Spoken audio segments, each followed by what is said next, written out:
Rabbil alamin wassalatu wassalamu ala asrafil anbiya mursalin sayyidina wa maulana Muhammad wa ala alihi wa sahbihi ajmain.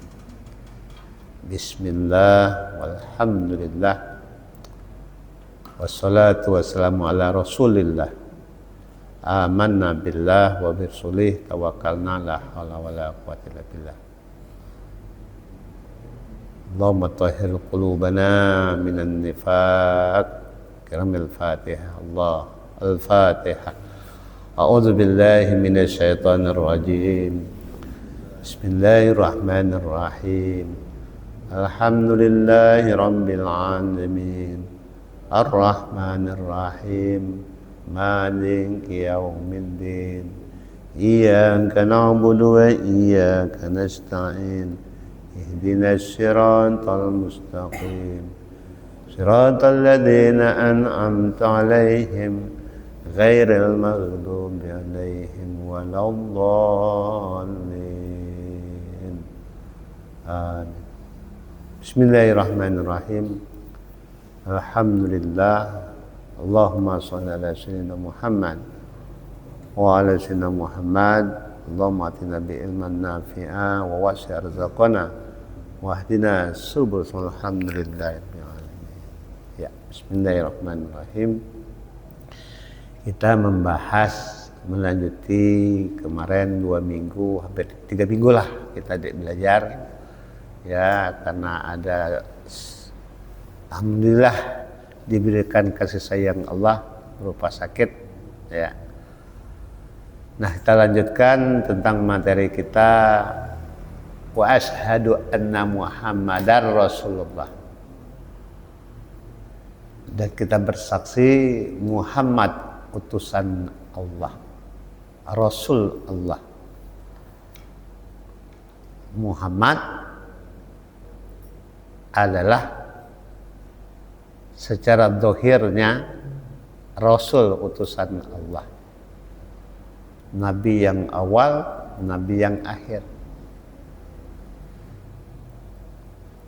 di mana di dalam Al-Quran dikatakan kepada kita ya, laqad ja'akum nurullah, laqad ja'akum nur wa mubin ya. Telah datanglah ja'akum seseorang yang berupa nur, yaitu Muhammad. Al-Mubin itu yang nyata, itu berupa Alkitab Al-Quran.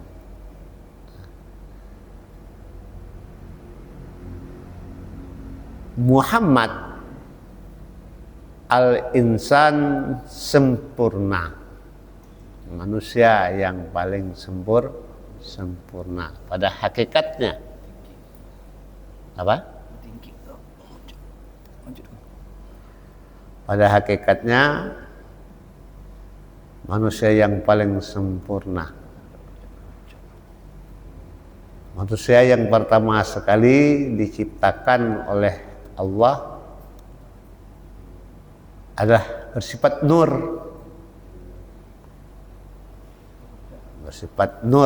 yaitu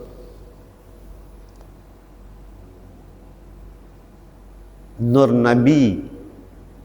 Maka dalam sebuah hadis Nabi dikatakan, awwala ma khalaqallahu nuran nabiyika. Awal dijadikan Allah Ta'ala sebelum alam ini, Allah jadikan nur nabiyika, cahaya nabimu, yaitu Nur Muhammad. Nur Muhammad kemarin sudah saya jelaskan ya. Nur Muhammad yang merupakan sifat yang diperlihatkan, sifat-sifat Allah yang diperlihatkan kepada makhluk, kepada kita. Ya Jabir, wahai malaikat, Fa khalaqa minhul asya, lalu telah dijadikan daripadanya itu dari nur itu asya, sesuatu ya, segala alam ini. Wa anta min nabika, dan engkau pun setengah daripada sesuatu itu. Jadi wa anta min tilkal asya, para malaikat pun dari nur tersebut. Jadi dari satu titik nur pecah seluruh alam ya, makhluk, malaikat, semuanya, sehingga kepada kita manusia. Maka ini yang pertama mengupaskan kepada kita pada Muhammad itu terdapat dua rupa. Pertama, dia seorang rasul ya, sebagai utusan Allah, Nabi dan Rasul sebagai utusan Allah, dan dia sebagai al-basar, sifat kemanusiaan seperti kita. Hanya Rasulullah mendapatkan risalah. Apa risalahnya yang dibawa? Yaitu hakikat ketauhidan, ilahukum ilahu wahid, menyatakan bahwa Tuhanmu Tuhan yang satu, hakikat ketauhidan. Risalah yang disampaikan. Maka kita akan masuk kepada Muhammad Rasulullah itu pada tauhid basyariyah, tauhid nabawiyah, tauhid sam'iyah pada pagi hari ini. Apa tauhid sam'iyahnya? Yang pertama, mengupaskan kepada kita bahwa kenabian adalah nur ala nur, cahaya di atas cahaya. Cahaya Allah, cahaya Rasul.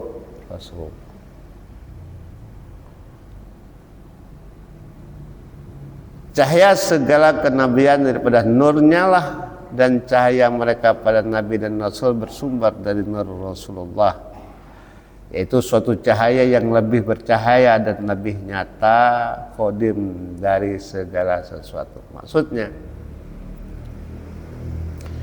Maksudnya kalau salawat Nabi ada menyatakan Allahumma sholli ala sayyidina Muhammadin fil awwalin,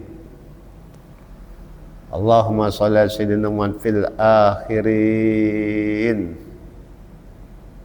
wa salamun an sadatina rasulillahi ajmain. Semuanya selamat sejahtera atas Nabi yang awal. Kapan Nabi Muhammad dikatakan Nabi yang awal? Cahaya yang lebih bercahaya dari semua Nabi bersumber kepada Nabi Muhammad. Nabi yang pertama, yang awal adalah Nabi Muhammad. Secara maknawinya, secara zahirnya, Nabi yang pertama adalah Nabi Adam bagi kita kan. Tapi doa tadi, selawat tadi, fil awalin, dialah yang awal. Pada saat di tubuh Adam ditiupkan ruh dari nur sifat Muhammad, maka terangkatlah Nabi yang awal, yaitu Nabi Muhammad. Dan Nabi yang akhir, yaitu secara basarnya, secara kemanusiaannya itu, laqad ja'akum rasulun min anfusikum azizun 'alaihi ma anittum. Secara kemanusiaannya itu Rasulullah Muhammad bin Abdullah bin Abdul Muthalib bin Hashim, terus sampai kepada Nabi Adnan. Wallahu a'lam. Maka cahaya kenabian Nabi Muhammad SAW itu lebih nyata dan kodim dari segala sesuatu. Semua alam ini berasal dari nur sifat Muhammad. Dari nur sifat Muhammad SAW.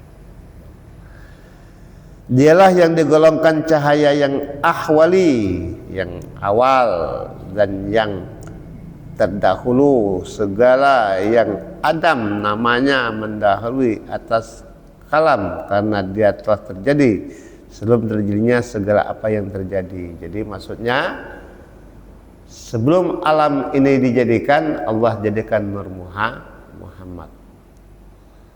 Dengan Nur Muhammad maka jadilah Adam, jadilah insan, manusia, sampai dengan kita.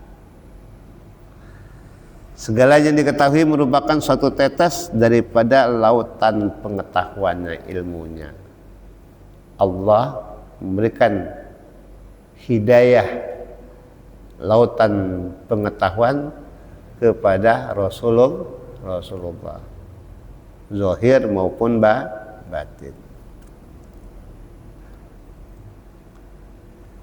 Nah, cahaya tersebut di mana pada pagi hari ini kita akan mengulas kembali cahaya hati lebih terang dari cahaya akal. Nah, inilah tauhid sam'iyat. Apa tauhid sam'iyat? Kita belajar poin yang utama asal tauhid sam'iyat. Sam'iyat itu pendengaran. Artinya risalah yang disampaikan Rasulullah kepada kita sebagai umatnya adalah risalah iman, akal yang sehat, akal yang mendapatkan bimbingan. Ada orang cerdas tapi tidak terbimbing. Ada orang cerdas yang terbimbing. Orang yang cerdas tak terbimbing, akhirnya dia akan menjadi orang-orang yang munkarot, mengingkari kenyataan mereka tidak secara maknawi, mereka ingin secara empirik. Secara empirik itu secara rasio akal, secara real nyata. Sedangkan kita ada yang nyata, ada yang metafisik, yang fisika atau metafisika. Itu iman. Jadi orang yang tidak terbimbing maka dia akan bicara fisika, bicara real kenyataan empirik. Kalau dia masuk pada akalnya dia terima, tidak percaya kepada yang gaib, yang batin tidak percaya. Tapi bagi orang yang akalnya dengan cahaya iman yang terang benderang, akalnya yang terbimbing dengan bimbingan iman, maka dia akan mendapatkan pengetahuan miladunna di sisi Tuhan kami, di sisi kami, kata Allah. Itu dikatakan oleh orang-orang alim ma'rifah ilmu laduni. Yang memahami, kalau kita memahami secara zahirnya, cahaya hati itu cahaya iman yang didasarkan pemahaman syariat. Ini saya jelaskan secara suluknya dulu, secara saliknya, secara perjalanannya. kita belajar syariat zahir, syariat batin.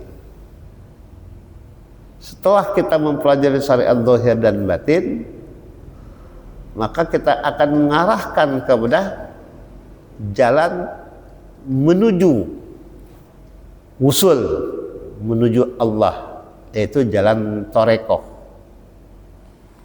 metoda, cara, manhaj, namanya torekoh. Jadi syariat, torekat, dari itu timbullah hakikat yang sebenarnya. Hakikat yang sebenarnya.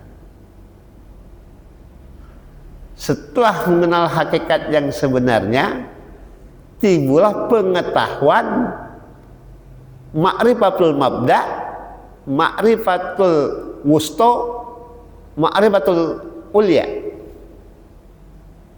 Pengetahuan makrifat. Seperti contoh, Bapak jamaah kan belajar tafsir. Sampai di mana tafsir lah? Tafsir Al-Quran itu sampai di mana? Berapa? 50:39. Lah 39 ayat ke-39 Al-Baqarah. Nah, jadi kita bisa mengklasifikasikan dari ayat 2 sampai ayat 5 apa klasifikasi makrifat mabda'nya, pengetahuan dasarnya. Oh, pengetahuan dasarnya mengetahui tentang ciri-ciri orang yang beriman dan bertakwa, intan. Itu makrifat mabda' namanya. Dari makrifat mabda' ini pada dasarnya itu akan timbullah kajian wusto dengan cara torekoh. Setelah cara torekoh tadi timbullah dari 1 sampai 5 tadi, dari 2 sampai 5 tadi timbullah ma'rifatul wusto menuju ma'rifatul ulia. Siapa yang terdekat di sisi Allah? Ulaika ala hudam mir rabbihim wa ilaika humul muflih. Orang yang terdekat, orang yang sukses, orang yang mendapatkan naungan keredoan Allah. Itu ciri klasifikasi yang pertama Allah perlihatkan dalam Quran tafsir ayat 1 ayat 2 sampai ayat 5. Ayat 6, ayat 7 mengupas tentang orang-orang yang mutlak, kafir mutlak namanya. Anzartahum am lam tunzirhum la yu'minun. Kenapa? Zahir dan batinnya, akalnya tidak terbimbing dalam iman, tidak terbimbing oleh hati yang mendapatkan cahaya akhirnya hatinya beku, akalnya menerima tetapi menolak. Ateis, timbullah dia bersifat ateis, tidak beriman. Nah, itu sudah tahu. Tapi yang sangat dikhawatirkan bagi kita, nah ini yang sangat dikhawatirkan bagi kita, dari ayat 8, ayat 9, ayat 10 sampai ayat ke-20, ini mutlak orang Islam yang hatinya, yang imannya tertutup. Dia Islam tapi imannya tertutup. Namanya orang nifakun, orang yang munafik. Terbagi ada berapa? Berapa munafik? Munafik itu terbagi atas 2 golongan munafik. Munafik praktisi, artinya amaliyahnya munafik, dan ada munafik i'tiqadi. Nah, ini yang kita khawatirnya, orang yang munafik i'tiqadi, Tahu itikodi dek? Apa? Itikot, hati, keyakinan. Nah ini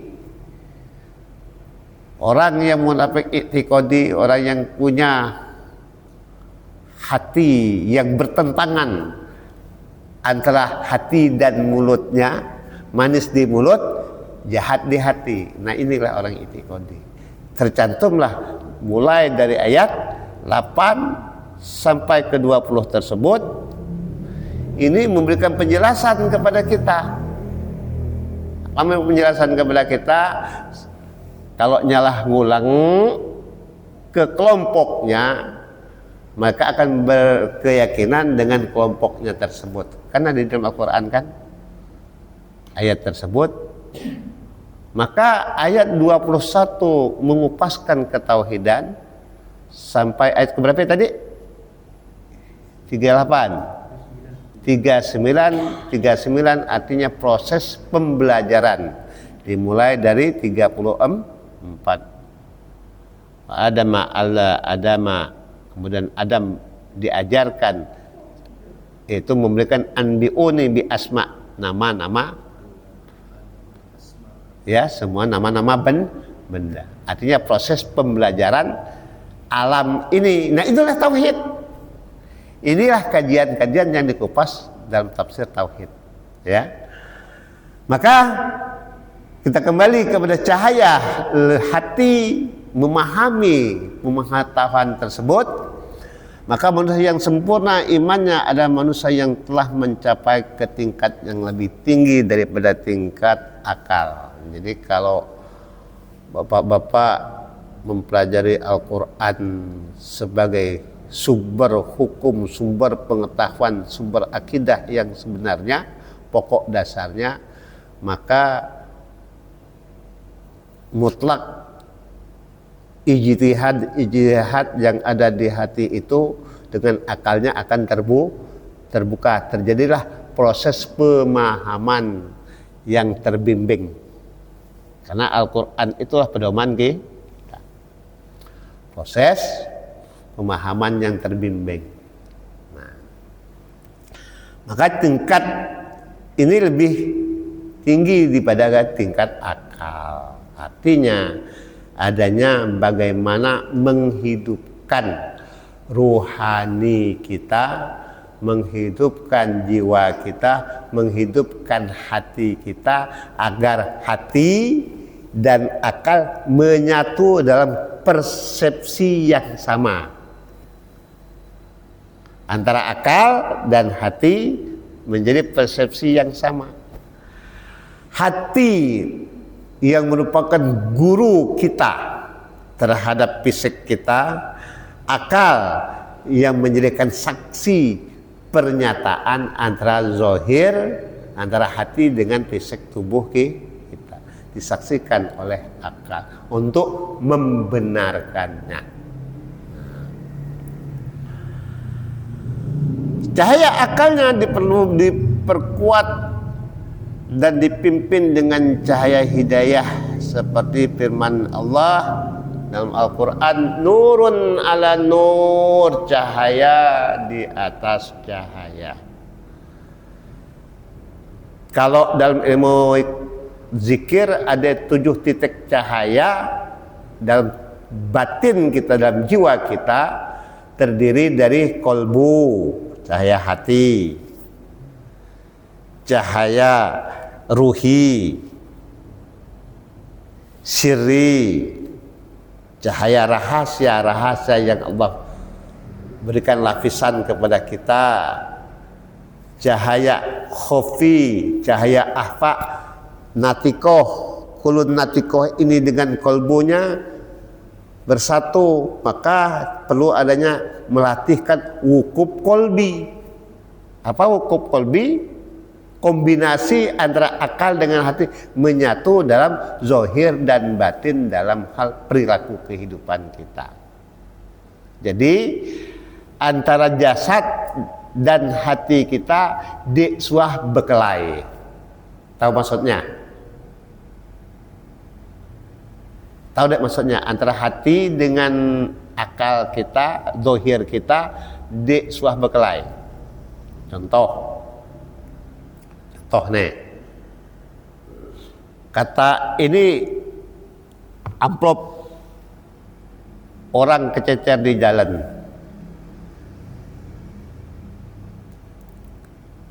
Ya siapa nih? Kata hati, jangan diambil, ya milik orang. Tapi kata tangan, bisa kita nak ambil ya, karena ada efek pengaruh dari nafsu nafsu amaroh, keburukan yang terjadi, yang melalui proses jalan akal kita. Jadi antara kolbu dengan akal bertentangan. Kolbu bisikan hati mulhim, akal jalan darah melalui bisikan syaitan membisiki pikiran kita untuk mengambil hak milik orang lain. Nah, terjadilah proses bertentangan, itulah berkelahi. Diri kita saja terjadi perkelahian. Tetapi yang bagusnya mengkombinasikan wukuf kolbi, menyatukan antara hati dengan pikiran, satu persepsi, satu kemantapan milik orang, betul, jangan diusek. Nah, itu yang kita harapkan. Maka itulah cahaya terbimbing dalam cahaya akal, natikoh kita dengan kolbu kita, terjadilah wukuf. Wukuf itu penyatuan antara akal, hati, siri, khofi, ahfa, kulun natikoh, kulun jasa di seluruh tubuh kita menjadi saksi.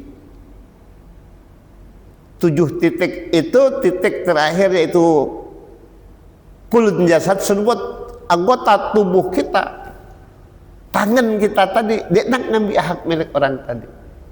Itu nafkulun natikoh kita sudah diaplikasikan dalam perbuatan kita, yaitu perbuatan yang baik. Nyambung dek yang gue sampaikan deh. Paham dek maksudnya?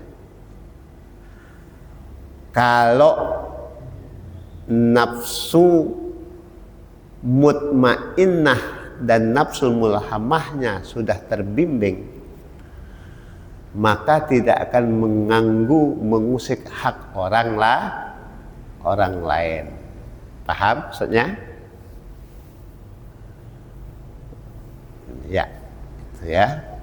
Jadi cahaya di atas cahaya, yakni cahaya akal diperkuat dengan cahaya nur hidayah dari Allah. Artinya orang itu mendapatkan 7 titik, mendapatkan cahaya hidayah Allah. Irsad la'allahum yarsudun, orang-orang yang mendapatkan bimbingan Allah, kecerdasan yang smart. Cahaya hati lebih terang dari cahaya akal. Yang kedua, akal yang tidak disertakan dengan hidayat. Aklab, natikoh akal, dari akal ke aklab kita ini tidak diberikan bimbingan hidayah, tidak sanggup mentasdikkan al-ghaib. Tahu maksudnya? Maksudnya, kalau orang ahli fisika tidak percaya kepada metafisika, orang ahli rasio filsafat tidak percaya kepada irasional yang tidak masuk akal. Nah, orang yang secara zahirnya hanya tahu di mata tapi tidak sampai di hati, artinya tidak bisa mengambil hikmah-hikmah yang terjadi. Itu apabila akal tidak disertakan dengan hidayah petunjuk Allah. Contohnya di dalam berbagai kitab, khususnya kitab Imam An-Nawawi, ya, Sirat Kiai Haji Sirajuddin Abbas, pernyataan ada sebagian mengatakan peristiwa Isra Mi'raj adalah peristiwa Nabi Muhammad bukannya berjalan jasmani rohani ke langit, tetapi peristiwa itu Nabi Muhammad lagi mimpi. Nah, itulah bagi orang yang menggunakan akalnya saja, tidak mendapatkan hidayah Allah. Pada dasarnya tasdik yang Allah tunjukkan kepada kita, tasbih yang Allah tunjukkan kepada kita untuk memberikan pemahaman solbiyah agar kita terhindar dari pernyataan yang salah. Maha suci Allah yang memperjalankan hambanya. Subhanalladzi asra bi abdihi lailan. Nah, maha suci Allah yang memperjalankan. Jadi tasbih itu menunjukkan solbiyah, kedudukan solbiyah, menjaga agar jangan kita berprinsip seperti orang-orang menyatakan bahwa Nabi Muhammad bermimpi. Salah, padahal sudah ditasdikkan dan ditasbihkan oleh Allah dalam tasbihnya. Nah, itu bagi orang yang mengetahui, yang mendapatkan hidayah Allah, maka tidak akan bertentangan jasmani rohaninya Rasulullah berjalan dari Masjidil Haram ke Masjidil Aqsa sampai Sidratul Muntaha. Mutlak itu. Nah, bagi yang mendapat hidayah Allah, bagi yang tidak mendapat hidayah Allah, pasti mereka bertentang. Apa katanya? Tidak masuk akal. Jawabnya tidak masuk akal. Nah, samalah dengan qori'un, qoro'a yakri'u, qoro'a dengan qori'ah. Kan ada yang Ustadz yang di HP ya, memahami tentang Al-Qari'ah. Kiranya Al-Qari'ah itu dalam segi bahasa deh. Ya kan orang cerdas, tetapi tidak ada hatinya tertolak. Qari itu pembaca katanya. Qari'ah wanita yang padahal Al-Qari'ah itu alif lamnya itu dan ain itu menunjukkan menunjukkan benturan di antara bermacam benturan terjadilah proses namanya kiamat. Maka Al-Qari'ah artinya kiamat, memaknakan arti secara umumnya. Tapi arti secara terperincinya, kuru itu artinya benturan, pecahan, benturan. Nah, sebutnya Al-Qari'ah itu artinya wanita membaca. Nah, ini artinya orang yang akalnya tidak disertakan dengan hidayah Allah, akhirnya nyambung. Ya, tidak bisa membedakan antara ain dengan hamzah, qoro'a dengan quri'ah. Nah, memang sama dua-duanya kalau secara ilmu bahasa Indonesianya, tulisannya sama. Nah, inilah artinya akal yang tidak disertakan hidayah. Seperti contohnya dalam ilmu waris, kan orang memahami kompilasi hukum Islam tentang warisan. suami istri di saat aku terima nikahnya kan telah terjadi ikatan persekutuan, ikatan kerjasama suami istri dari nol. Tiba-tiba dari nol tersebut berupaya kerjasama di antara mereka, suaminya mencari rezeki, istrinya tukang tabung duitnya.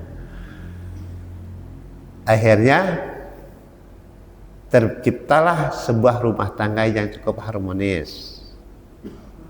Paham maksudnya?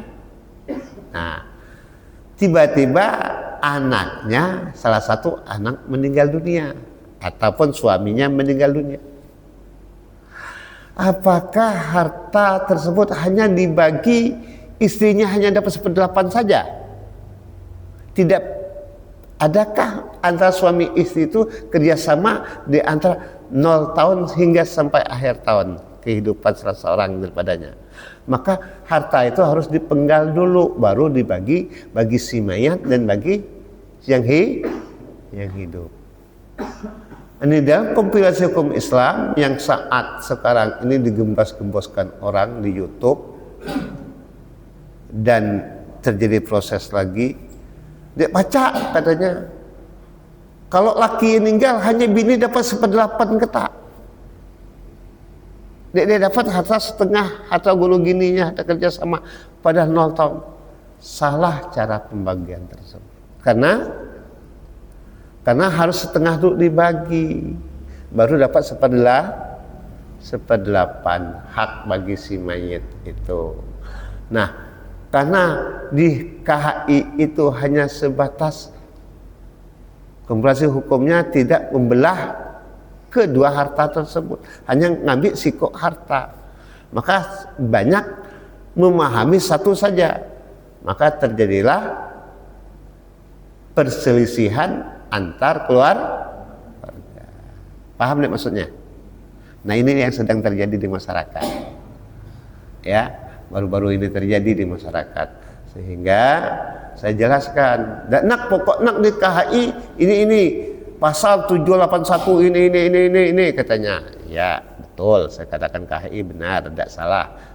Namanya kompilasi hukum Islam, hanya melihat dalam segi posisi harta yang ditinggalkan, namanya harta waris. Jadi kalau kembali kepada kitab, kalau hatinya itu tertutup, maka tidak mendapatkan hidayah Allah. Terjadilah proses. Hati yang tertutup tidak akan melihat yang gaib, tidak bisa mentasdikkan yang gaib. Artinya bahwa dia tidak bisa melihat yang maknawi kehidupan ini, tidak mengetahui hikmah-hikmah yang terjadi. Umpama tadi, kalau dilakukan 1/8 harta itu milik istrinya saja, akhirnya anaknya tidak ada anak laki-laki, semuanya anak perempuan. Kira-kira kalau bininya dapat 1/8, yang banyak dapat harta siapa? Kakek atau bapaknya dulu. Bapaknya 1/6, ibunya 1/6. Istri dia hanya 1/8. Kalau digabung banyak banyak mertuanya apa banyak menantu? Banyak mentua. Kira-kira timpang deh. Oke, kalau mentuanya Gi, pasti gentinya saudara laki-laki. Timpang lagi kan? Paham deh maksudnya? Nah, inilah yang perlu kita kaji. Apa? Jelas bininya terusir semuanya, tidak memiliki apapun, hanya dapat 1/8 saja. Nah, maka perlu akal yang didasari dengan hati yang bersih. Kalau akal yang ditompangi dengan ketamakan dan keserakahan, itu yang terjadilah hikmahnya, putuslah hubungan keluar antara mantan mertua dengan mantan menantu, dengan cucu-cucunya terputus. Apa kata menantunya? Jangan dekat nek ya seraka. Nah ini yang tadi hikmahnya yang diambil. Paham maksudnya? Nah inilah hati yang kedua. Ya hanya terbatas dengan perkara yang lahir saja. Akal cuma dapat menguasai benda-benda yang didohirkan dan dinyatakan Allah. Akal cuma dapat melihat hidup yang sekarang, tetapi tidak dapat melihat sesuatu kehidupan yang lebih kekal di alam yang gaib, di alam akhirat. Artinya hikmah pertanggungjawaban di yaumul akhirat. Wallahu a'lam. Sampai di sini dulu. Nanti kita lanjutkan poin yang ketiga. Nah, siapa nak bertanya? Silakan. Siapa nak bertanya? Silakan. Ya. Bismillahirrahmanirrahim. Assalamualaikum warahmatullahi wabarakatuh. Waalaikumsalam warahmatullahi wabarakatuh. Bagi kita orang Islam atau orang Asia, memang kita bisa memahami segala yang gaib itu dengan dengan keimanan atau dengan spiritual, yaitu memaham. Untuk memahami hal-hal yang gaib itu bisa kita pastikan dengan iman. Namun bagi orang-orang Eropa, orang empiris, mereka pasti tidak bisa menerima sesuatu yang kalau secara logikanya itu tidak masuk akal. Nah, bagaimana kita menyikapi dan menjelaskan orang-orang yang memang secara prinsipnya dia empirik, karena kan kalau kita yang punya keimanan, karena kita kan salah satu iman kita melihat hal yang gaib. Nah, bagi orang-orang yang tidak beriman, dia pasti tidak mempercayai hal yang gaib, yang kadang empiris. Mencoba saat kita menjelaskan pada orang-orang yang empirik itu. Assalamualaikum warahmatullahi wabarakatuh. Iya, ini yang sulit bagi kita. Bagaimana orang-orang yang empirik, orang-orang yang transendentalnya itu tidak menerima hal-hal yang berupa non-logika, tidak masuk akal katanya. Betul. Ini zahirnya karena mereka hatinya tertutup. Maka bagaimana cara gedor hatinya? Cara menggedor hatinya, dia akan mengalami peristiwa di luar nalar akalnya. Kan pernah terjadi. Seperti seorang ingin di zaman Plato, bagaimana melihat ruh. Melihat ruh itu real, nyata. Akhirnya si Fulan yang hampir sekarat tadi dimasukkan ke dalam kaca. Apakah ruh itu berupa asap? Apa berupa lain? Kaca itu ditutup pegap. Tiba-tiba dengan izin Allah kaca itu pecah. Orang itu mah tidak terlihat suatu kekuatan gaib yang terjadi, pecahan kaca itu sehingga mematikan orang yang dalam kaca.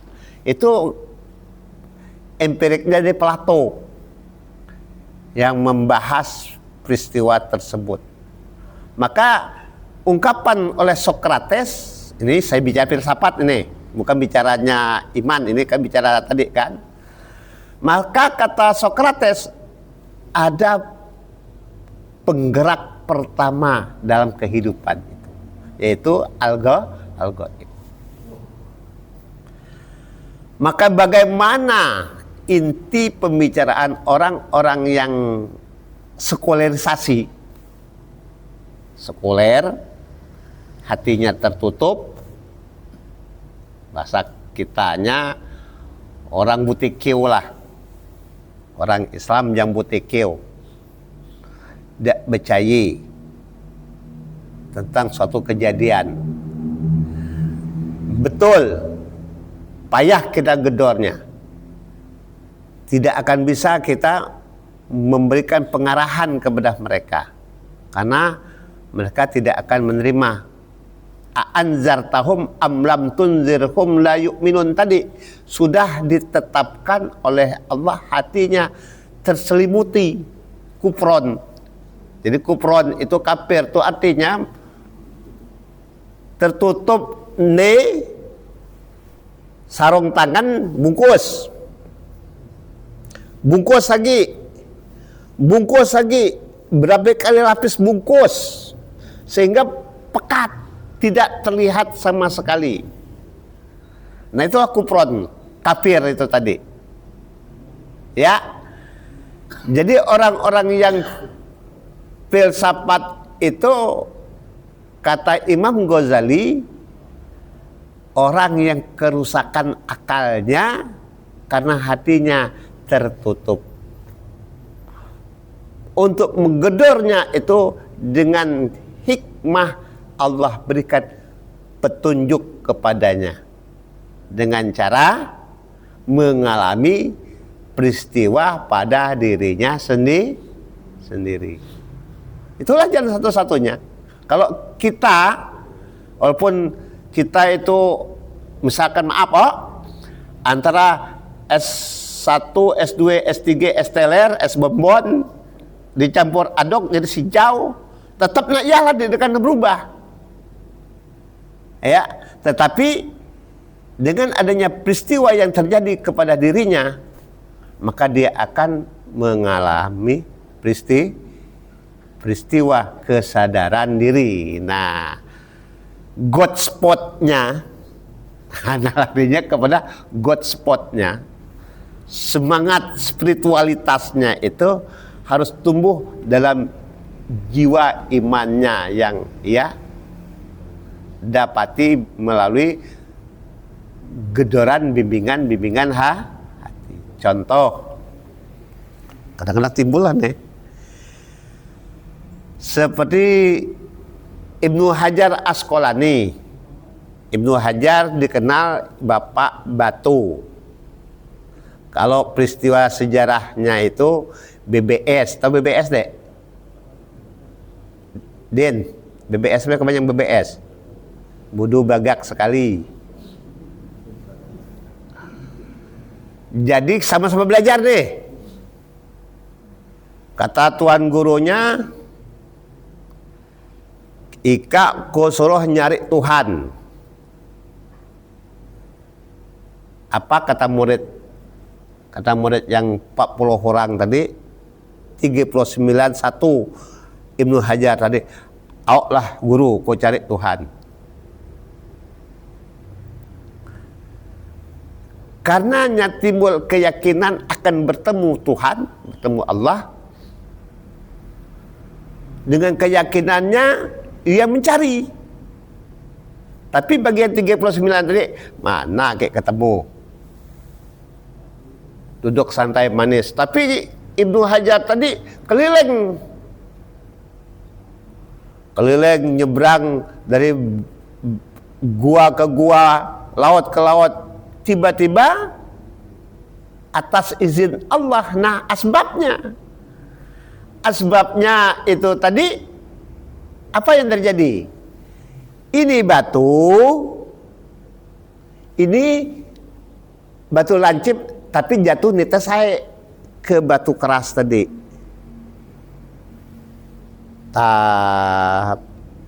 Batu kena air pecah deh kira-kira. Tidak. Tetapi air yang lemah itu menghantam batu yang keras dari hari ke hari bisa lembut deh batu tadi. bisa berlubang deh.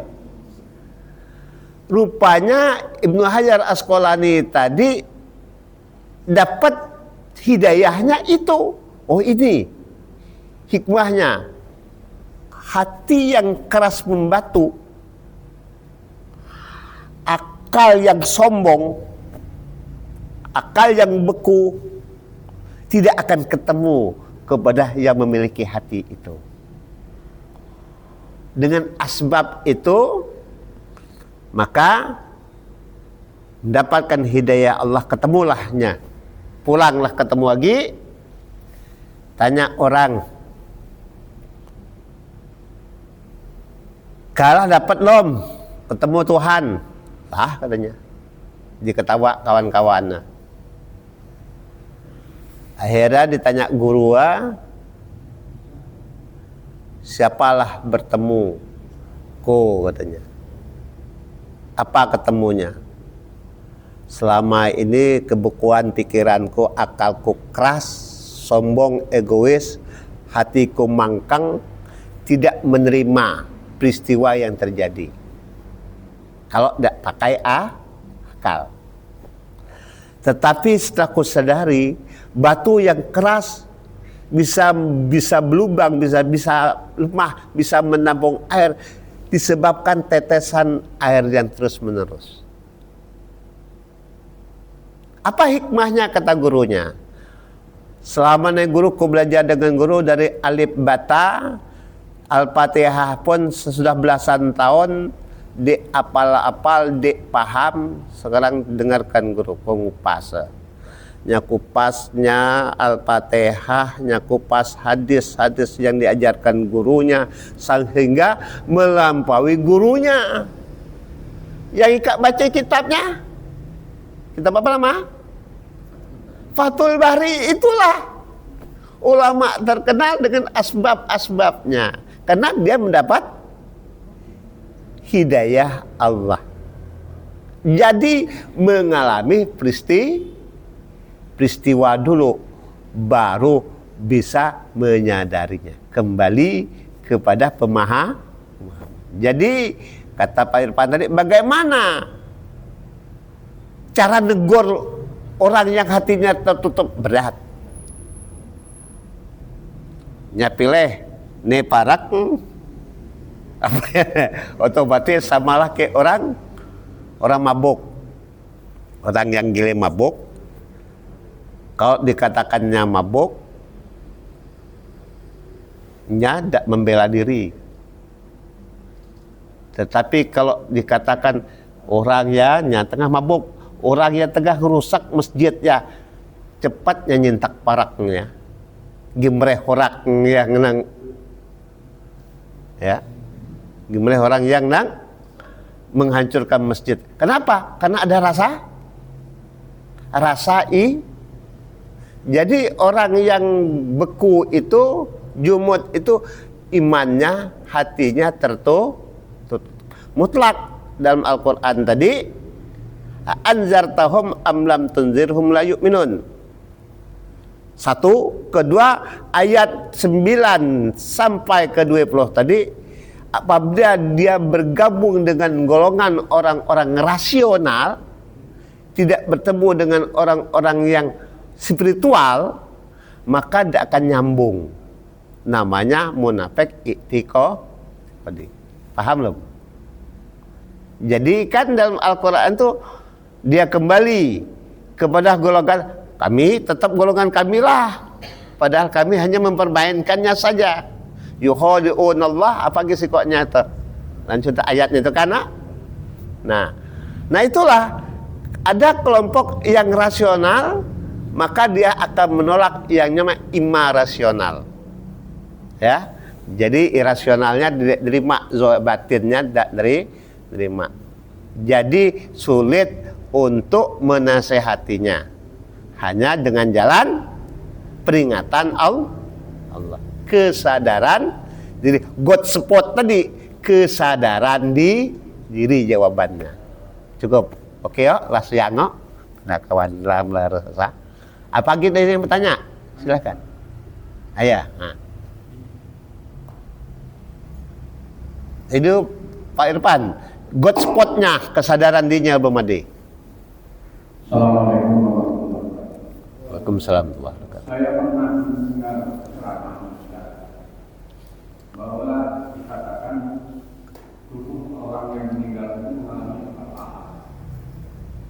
Yang pertama dikatakan alam hakikat. Artinya tubuh orang meninggal itu membusuk sesuai dengan Pak Ministro yang berasal dari hati, angin, air dan tanah dan kembali ke tanah. Yang kedua dikatakan tarekat. Arti tarekat itu katanya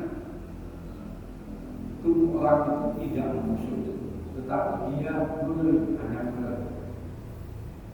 Nah yang ketiga dikatakan kembali menjadi utuh, artinya wujudnya menjadi akar. Yang terakhir dikatakan kembali menjadi makrifat. Nah itu yang dikatakan menghilang. Ya. Dalam arti dia kembali kepada zat Nabi Muhammad. Nah berkaitan dengan ceramah Ustaz yang dikatakan meninggal dalam keadaan kembali ke zatnya Nabi Muhammad, itu apakah yang dikatakan atau yang dimaksudkan dengan meninggal dalam keadaan benar? Nenek YouTube Azwardi ya, apa? Izwardi ya. Nah, itu yang dikuatkan Izwardi itu pemahamannya kepada kita timbullah bersifat wihdatul wujud. Jadi akhirnya bahwa tubuh kita adalah tubuh Allah. Inti klimaks pembicaraan Izwardi itu tadi itu salah. Jadi saya jelaskan, manusia kita ada jasmani, ada rohani. Jasmani kita berasal dari 4 anasir. Anasir, air, api, angin, tanah. Terjadi wafatnya kita karena tidak ada nyawa, maka jasad kita kembali kepada asal. Kembali kepada asal tanah kembali ke tanah, asal angin lari kepada angin, menghembus, menyublim kalau bahasa anoknya. Api terbakar hangus, ya. Nah, intinya, nah itu syariatnya kehidupan makhluk secara nyata. Kali kubur ya, agak dagingnya. Dek, kenapa? Habis dimakan dalam syariat yang bicara. Bicara syariat bagi orang-orang ahli toreko, jalan di mana darahnya sudah menyebut nama Allah, tubuhnya menyebut nama Allah, daging tubuhnya, seluruh anggota tubuhnya semuanya menyebut nama Allah, sehingga diharamkan makhluk bumi seperti cacing, rampas segala macam memakannya. Maka jatuhlah dia itu diselamatkan oleh Allah. Akhirnya jenazahnya itu utuh di dalam kubur. Contohnya seperti di Mekah Imam An-Nawawi.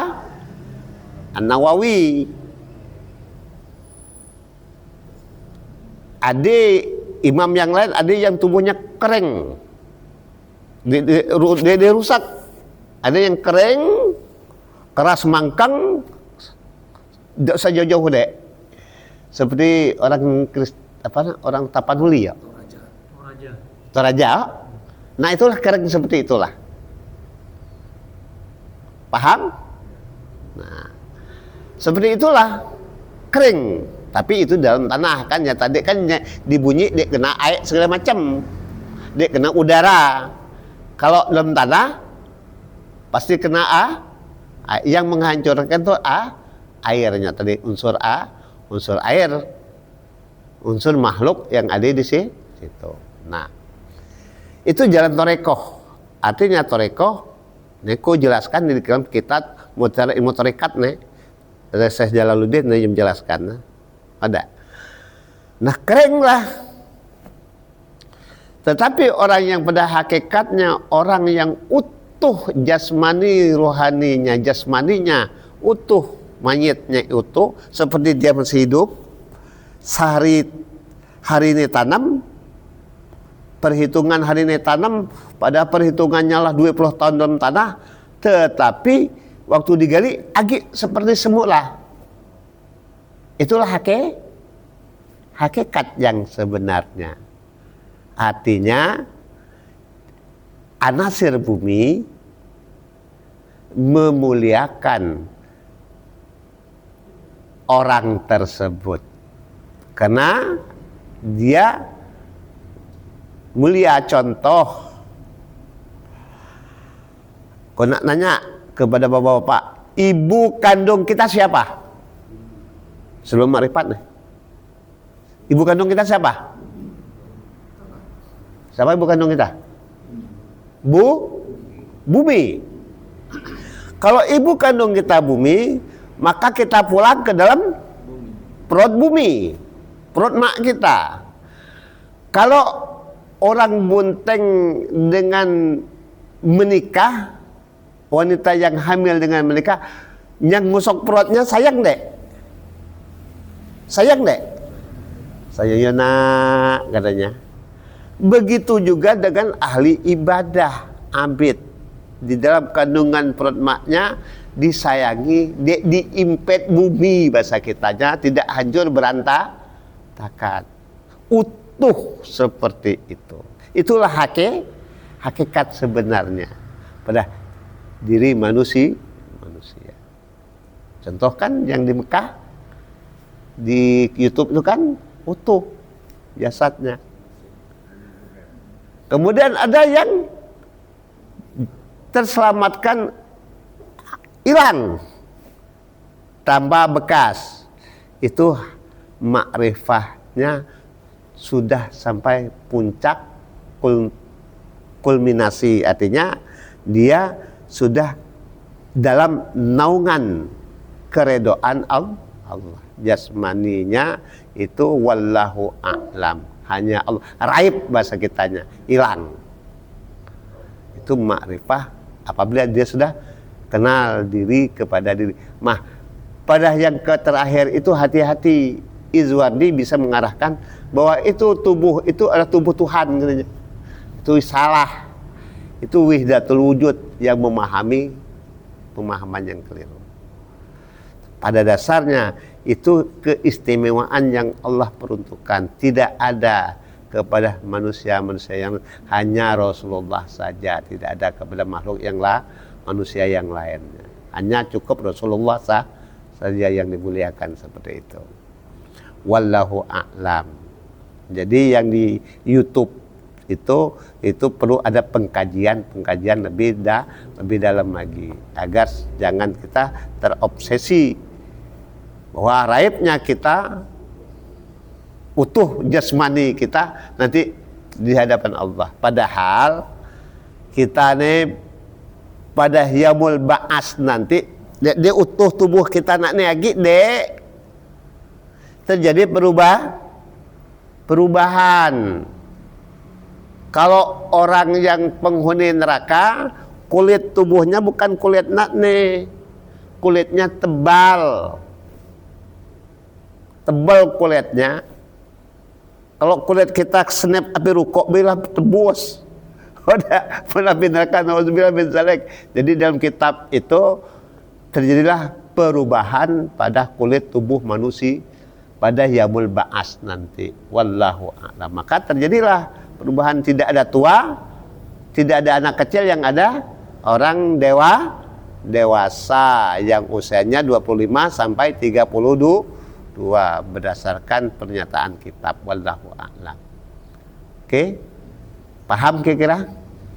Yang saya maksud tadi itu yang makrifat itu kan kembali zatnya itu kan kembali kepada Allah. Itulah jasad kita, zat kita tadi kembali kepada Allah, pada dasarnya hanyalah Rasulullah saja, tidak ada pada kita. Kalau ada pada kita, semua kita mati kembali kepada asal. Tadi gua katakan tadi, kalau jasad kita kembali kepada zatnya, kepada Allah, hati kita berbentuk seperti ini kembali. Wallahu a'lam. Itulah namanya, kalau berprinsip seperti itu prinsipnya wihdatul wujud. Allah bersemayam dalam tubuh kita. Mustahil Allah bersemayam dalam tubuh kita. Kalau Allah bersemayam dalam tubuh kita, menanya kok keluhan sih? Ya kan? Kalau Tuhan banyak kayak dekat, dia perlu pakai berat-berat, dia akan tidak akan datang penyakit. Paham kira-kira? Nah, itu pemahaman yang di dalam YouTube itu perlu dikaji lagi, Pak. Ya, khawatirnya larinya kepada wihdatul wujud. Kalau wihdatul wujud artinya apa? Kata apa itu? Al-Halaj, ana Allah, Allah ana. Ana Allah, Allah ana. Saya Allah, Allah saya. Kenapa? Bersemayam. Karena bersekutu lah menjadi satu tadi, wihdah tadi, wahid tadi. Paham? Nah, itulah cara itu sesat. Sesat. Jadi kita kembali dalam rahmat dan karunia Allah. Kalau kita diberikan keutuhan kembali kepada Allah, artinya kita mendapatkan rahmat karunia, dikaruniakan Allah. Ya, dikaruniakan Allah. Pada dasarnya semua makhluk Allah itu binasa kecuali ada 10 yang dikekalkan oleh Allah. Nanti karena inilah waktunya, ya lah siang. Nanti yang 10 itu aku jelaskan nanti nur, aras, segala macam. Nah itu ruh, nah itu yang dispesialkan. Nastaghfirullahaladzim min kulli dzamil min sama'i wa basadi wa kalami wa fuadi innahu alhamdulillah. Allahumma shalli ala sayyidina Muhammad wa Allahumma arinal haqqa wa ahkimna ittiba'a wa arinal batila wa tinaba. Allahumma arhamna bil Qur'an waja'alhu lana imaman wa rahmah. Allahumma dzakkirna minhu ma nasina wa 'allimna minhu ma jahilna bi rahmatika ya arhamar. Allahumma sahhil umurana wa hasil maqasidana waftah lana bi hikmatika wa bi futuhil arifin wa sallallahu ala sayyidina Muhammad wa ala alihi wa sahbihi walhamdulillahi rabbil alamin. Subhanakallah wa bihamdika nashhadu an la ilaha illa anta nastaghfiruka wa natubu. Wassalamualaikum warahmatullahi wabarakatuh. Minta maaf nih lah siang lah hari.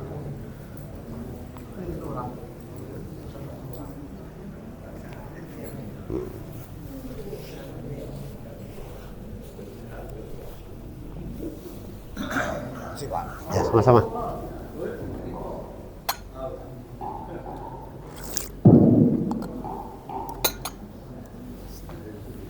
Ya.